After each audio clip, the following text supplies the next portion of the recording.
Harus turun 10 kilogram dalam 30 hari. Ini adalah 5 aturan yang wajib dilakuin kalau misalnya teman-teman mau mendapatkan hasil yang serupa. Kayak contohnya klien gue ini ya, itu Ismail turun 10 kilogram dalam waktu sebulan aja, perutnya langsung ngecil ya. Dan satu lagi klien gue ini, dia orangnya sibuk banget ya, dia tetap bisa turun sebanyak 9 kilogram. Teman-teman bisa lihat di layar, itu langsung lingkaran mengecil banget, buncitnya, perut bawahnya tuh langsung hilang. Ataupun buat yang perempuan ya, itu selama 2 minggu aja dia ngelakuin, itu turun sebanyak 6 kilogram dan lingkar perutnya turun sebanyak 19 cm. Nah, apa aja 5 aturannya? Kita langsung bahas aja satu persatu. Nah, aturan yang pertama, yaitu adalah kita wajib untuk mengkondisikan badan kita ini membakar lemak setiap harinya, mengeluarkan energi setiap harinya lebih banyak dibandingkan dengan kita memasukkan energi, atau yang biasa kita dengar yang namanya dengan kalori defisit. Nah, aturan yang kedua, yaitu kita mau meningkatkan pengeluaran energinya. Ya, buat teman-teman yang nggak paham, kalau kita misalnya mau mengeluarkan energi, ada 4 variabel. Teman-teman bisa lihat di layar. Ada yang namanya TDEE, atau Total Daily Energy Expenditure, atau total pengeluaran energi harian kita. Yaitu ada 4. Ada BMR yang paling gede ya. BMR itu adalah Basal Metabolic Rate, ketika kita istirahat, itu bakarnya berapa kalori tuh badan kita. Terus yang kedua, ada NEAT ya, ada Non-Exercise Activity Thermogenesis, terus ada olahraganya, dan juga ada efek makanan, atau TEF, atau thermogenic effect dari makanan. Seberapa banyak kita makan protein. Nah, aturan yang kedua, supaya nanti kita pengeluaran lebih banyak, kita mau naikin need-nya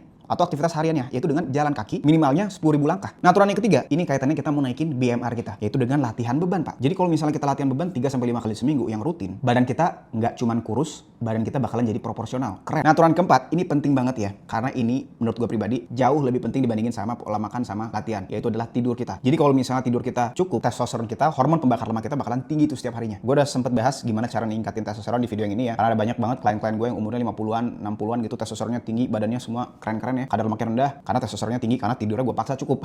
Ya, kalau nggak gitu nggak bisa testosteronnya tinggi. Jadi kalau misalnya teman-teman nggak bisa tidur, kita jaga elektrolit kita, sodium kita, asupan sodium harus cukup, jangan sampai kekurangan, karena kita diet rendah karbohidrat, biasanya kita kurang sodium ya, karena cairannya ikut ngedrop. Yang kedua, proteinnya harus cukup, jangan makan sekali doang, kita makan minimal 2-3 kali. Nah, ini aturan yang terakhir, yang kelima ya, ini adalah aturan yang paling susah dibanding aturan semua ini, yaitu adalah kita wajib untuk stop dulu mengkonsumsi makanan-makanan manis, termasuk juga karbohidrat olahan ya. Karena apa? Karena kalau kita misalnya berhenti mengkonsumsi itu, berdasarkan di studi ini ya, kita akan lebih mudah untuk menahan craving kita. Karena otak kita udah nggak kecanduan lagi tuh sama makanan-makanan yang hyper palatable. Rasanya tuh enak banget. Ya misalnya contoh kita makan sama garam, sama rempah-rempah, ayam gitu atau sapi, itu bakalan kebanting rasanya. Dibandingin sama misalnya kita makan yang makanan karbohidrat olahan, contohnya mie instan, pakai bumbunya tuh seabrek. Atau misalnya kita martabak atau roti atau manis, yang manis-manis lain ya, minuman manis. Itu ngebikin otak kita tuh apa? Kita nggak bisa lawan biologi, Pak. Kita bakalan besoknya kecanduan lagi, besok pengen lagi, besok pengen lagi. Jadi dietnya gagal terus. Jadi kita mau abstain dulu, stop dulu sementara sampai berat kita udah turun, lemaknya udah habis, baru kita konsumsi lagi sekali-sekali sesuai dengan porsi harian kita yang tidak damaging. Mau hasil serupa kayak klien-klien gua turun 10